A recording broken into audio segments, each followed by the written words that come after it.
नमस्कार, यह आकाशवाणी है। अभी आप मनोज कुमार शर्मा से समाचार सुनेंगे।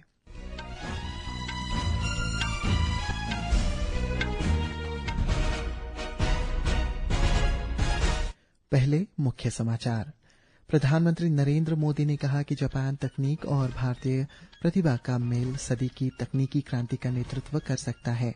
उन्होंने जोर देकर कहा है कि भारत ने एआई, सेमीकंडक्टर, क्वांटम कंप्यूटिंग और अंतरिक्ष क्षेत्र में साहसिक और महत्वाकांक्षी पहल की है।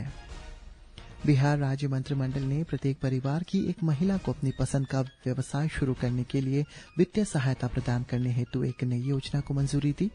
हॉकी के दिग्गज मेजर ध्यानचंद की जयंती पर आज राष्ट्रीय खेल दिवस मनाया जा रहा है। उत्तराखंड में रुद्रप्रयाग और चमोली में बादल फटने से व्यापक क्षति हुई। जम्मू कश्मीर में लगातार चौथे दिन रेल यातायात ठप। आज 40 ट्रेनें रद्द की गई। और बैडमिंटन में महिला एकल में पीवी सिंधु और पुरुष युगल में सात्विक साईराज चिराग शेट्टी की जोड़ी आज पेरिस में BWF विश्व चैंपियनशिप में क्वार्टर फाइनल में खेलेगी। अब समाचार विस्तार से। प्रधानमंत्री नरेंद्र मोदी ने कहा है कि जापान की टेक्नोलॉजी और भारत की प्रतिभा मिलकर इस सदी के टेक क्रांति का नेतृत्व कर सकते हैं। टोक्यो में जापान आर्थिक मंच को संबोधित करते हुए श्री मोदी ने कहा है कि जापान टेक्नोलॉजी का और भारत प्रतिभा का पावर हाउस है। जापान टेक पावर हाउस है और भारत एक टैलेंट पावर हाउस है। भारत ने AI, semiconductor, quantum computing, biotech और स्पेस में बोल्ड और एम्बिशियस इनिशिएटिव लिए हैं। जापान की टेक्नोलॉजी और भारत का टैलेंट मिलकर इस सदी के टेक रिवॉल्यूशन का नेतृत्व कर सकते हैं। प्रधानमंत्री ने कहा है कि रक्षा और अंतरिक्ष क्षेत्र के बाद भारत परमाणु ऊर्जा क्षेत्र के दरवाजे निजी क्षेत्र के लिए खोल रहा है। प्रधानमंत्री ने कहा है कि भारत निवेश के सबसे भरोसेमंद बाजार के रूप में विकसित हो रहा है। श्री मोदी ने कहा है कि जापान की कंपनियों ने भारत में $40 बिलियन से ज्यादा का निवेश किया। प्रधानमंत्री ने जल्द ही भारत दुनिया की तीसरी सबसे बड़ी अर्थव्यवस्था बन जाएगी, ऐसे भी कहा। उन्होंने कहा है कि आज भारत में राजनीतिक और आर्थिक स्थिरता तथा नीतियों में पारदर्शिता है। इस अवसर पर जापान के प्रधानमंत्री शिगेरू इशिबा ने कहा है कि जापान के उन्नत प्रौद्योगिकी और भारत की विशिष्ट प्रतिभा एक दूसरे के पूरक है, जो हमारे आर्थिक संबंधों को विस्तारित कर सकते हैं। उन्होंने कहा है कि दोनों देशों की कंपनियां एक बीच में सहयोग दरवाजे पर हस्ताक्षर होना भारत में और निवेश के लिए जापान की दृढ़ प्रतिबद्धता को दर्शाता है। राष्ट्रपति द्रौपदी मुर्मू ने आज नई दिल्ली में सार्वजनिक क्षेत्र के उद्यमों को स्कोप एमिनेशन पुरस्कार 2022-23 प्रदान किए।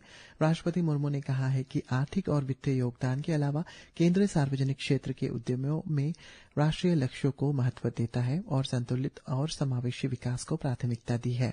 इस अवसर पर वित्त राज्य मंत्री पंकज चौधरी ने कहा है कि केंद्रीय सार्वजनिक क्षेत्र में उद्यम राष्ट्र निर्माण में महत्वपूर्ण योगदान कर रहे हैं और वैश्विक मंच पर पहचान बना रहे हैं। गृहमंत्री अमित शाह ने असम के गुवाहाटी में आज राजभवन की नवनिर्मित ब्रह्मपुत्र शाखा का उद्घाटन किया। इसके बाद उन्होंने गोलाघाट में राष्ट्रीय साइबर फोरेंसिक प्रयोगशाला का वर्चुअल माध्यम से उद्घाटन किया। उन्होंने सशस्त्र बलों के लिए विभिन्न विकास परियोजनाओं की आधारशिला रखी और शुभारंभ भी किया। श्री शाह ने कहा है कि प्रधानमंत्री नरेंद्र मोदी के नेतृत्व में केंद्र सरकार ब्रिटिश शासनकाल की भारतीय दंड संहिता को समाप्त करके 3 नए कानून लेकर आई है। ने अंग्रेजों के बनाए हुए 3 कानूनों को समाप्त कर आपराधिक न्याय प्रणाली के 3 नए भारतीय कानूनों को इंट्रोड्यूस किया है और उसमें विज्ञान के आधार पर, एफएसएल के आधार पर पुलिस की जांच और गुनहगारों को सजा दिलाने का प्रयास, इस पर अहम बल दिया। बिहार सरकार ने महिलाओं को रोजगार के अवसर देने के लिए एक नई योजना को मंजूरी दी है। मुख्यमंत्री नीतीश कुमार की अध्यक्षता में हुई मंत्रिमंडल की बैठक में मुख्यमंत्री महिला रोजगार योजना को स्वीकृति दी गई है। इसके अंतर्गत राज्य के प्रत्येक परिवार की एक महिला को अपनी पसंद का रोजगार शुरू करने के लिए वित्तीय सहायता दी जाएगी। वित्तीय मदद की पहल किश्त में चुनी गई प्रत्येक महिला को अपना रोजगार शुरू करने के लिए 10,000 रुपए दिए जाएंगे।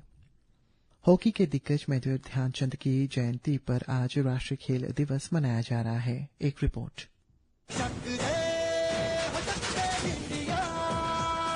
मेजर ध्यानचंद को यूं ही हॉकी का जादूगर नहीं कहा जाता। उनके अद्भुत खेल प्रदर्शन से प्रभावित होकर जर्मनी के एडोल्फ हिटलर ने उन्हें जर्मनी की ओर से हॉकी खेलने की पेशकश की, लेकिन दद्दा ने हमेशा मातृभूमि भारत के लिए ही अपने खेल कौशल को समर्पित किया। गेंद इस कदर उनकी हॉकी स्टिक से चिपकी रहती थी कि सभी को भ्रम होता था कि वे कोई जादुई स्टिक लेकर मैदान में तो नहीं उतरे जिस पर से बॉल है कि छूटती ही नहीं। यहाँ तक कि हॉलैंड में उनकी हॉकी स्टिक में चुंबक होने की आशंका में उनकी स्टिक को तोड़कर भी देखा गया। जापान में भी उनकी हॉकी स्टिक में गोंद लगे होने की बात कही गई। मेजर ध्यानचंद की गिनती दुनिया भर के महानतम हॉकी खिलाड़ियों में से होती है। उन्होंने अपने जीवन में 1000 से अधिक गोल किए। ध्यानचंद 3 बार ओलंपिक में हॉकी स्पर्धाओं में भारत को स्वर्ण पदक जिताने वाली टीम में शामिल रहे। इनमें वर्ष 1928 में एम्स्टर्डम में, वर्ष 1932 में लॉस एंजल्स में और वर्ष 1936 में बर्लिन में हुए ओलंपिक खेल शामिल हैं।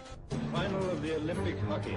The wonderful Indian team in the white shorts so far have scored 30 goals to 0 in the tournament, are playing Germany. 1932 के लॉस एंजल्स ओलंपिक खेलों में जब भारत ने अमेरिका को 24-1 से हराया तो एक अमेरिकी अखबार ने लिखा कि भारतीय हॉकी टीम तो पूर्व से आया कोई तूफान थी। उसने अपने वेग से अमेरिकी टीम के 11 खिलाड़ियों को ध्वस्त कर दिया। भारत सरकार ने मेजर ध्यानचंद को वर्ष 1956 में पद्म भूषण पुरस्कार से सम्मानित किया। समाचार कक्ष से मैं मुकेश कुमार बल। प्रधानमंत्री नरेंद्र मोदी ने राष्ट्रीय खेल दिवस के अवसर पर लोगों को बधाई दी। एक सोशल मीडिया पोस्ट में श्री मोदी ने दिग्गज हॉकी खिलाड़ी मेजर ध्यानचंद को श्रद्धांजलि अर्पित की।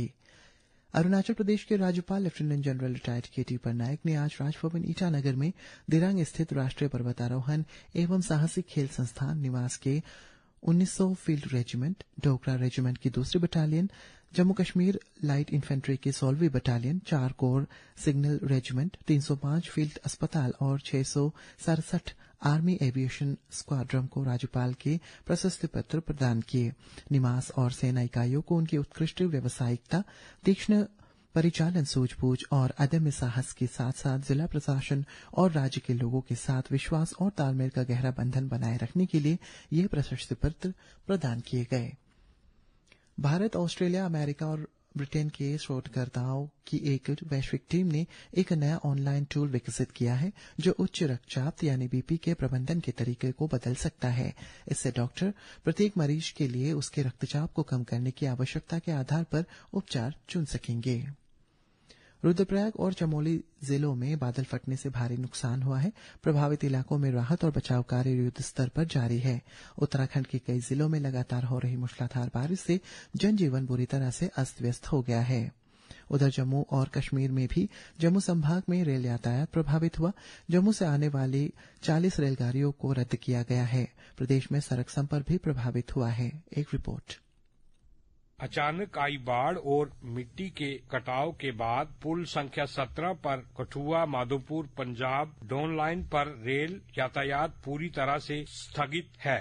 जम्मू श्रीनगर राष्ट्रीय राजमार्ग 270 किलोमीटर लंबा हिस्सा उधमपुर जिले में जखैनी और चनैनी के बीच कई स्थानों पर भूस्खलन के कारण बंद है। मौसम विभाग ने आज कुछ स्थानों पर हल्की बारिश या गरज के साथ छींटे पड़ने का अनुमान लगाया है। आकाशवाणी समाचार के लिए जम्मू से।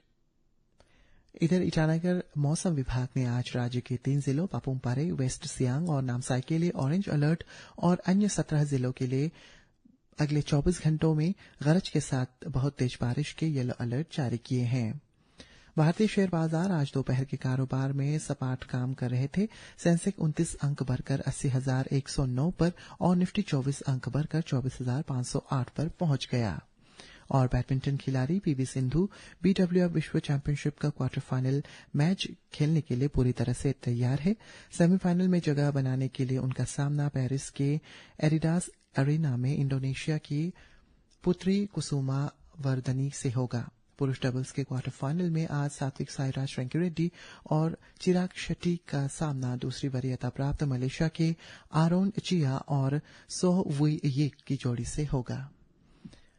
एशिया कप हॉकी के उद्घाटन मैच में आज बिहार में मलेशिया ने शानदार प्रदर्शन करते हुए बांग्लादेश के 4-1 से हरा दिया है और भारत आज अपना पहला मैच चीन के साथ खेलेगा। इसी के साथ ये समाचार बुलेटिन समाप्त हुआ। नमस्कार।